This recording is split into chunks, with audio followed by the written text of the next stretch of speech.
workers' comp by looking at the chapter that dealt specifically with it.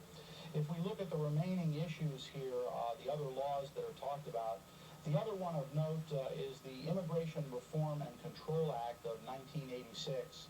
And you'll notice that here it describes on page 572 in my edition the I-9 form. Now, the I-9 form was referred to in the Circular E, but here we're going to find out how long we have to keep this I-9 form, and it indicates that we're supposed to keep the I-9 form on each employee for 3 years or 1 year after they leave employment, whichever is longer. So if somebody is hired today and fired tomorrow, we have to keep it for 3 years. But if they worked for 10 years and then left, we'd have to keep it for a total of 11 years, 1 more year after the time period.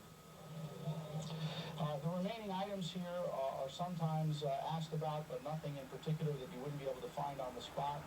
You'll notice that there are 2 exhibits here, the Fair Labor Standards Act and the Florida Child Labor Rule. And usually when they give exhibits of this type, that usually indicates that that's what they're going to ask about. So looking it over, there's quite a few regulations here. What we did not describe was the Circular E employment regulations, because we had already done that in a previous module. You will probably be asked 4 or 5 questions about employee regulations, and maybe another 2 or 3 about the FSLA itself.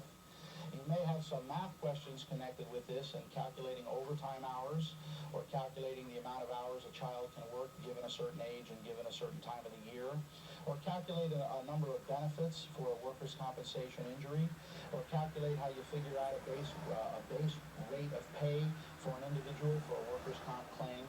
Other than that, the questions will tend to be informational informational based, and shouldn't give you too much trouble. So that sums it up for employee regulations, and I'm Bob Tannenbaum, and as usual, I'll see you at the cram.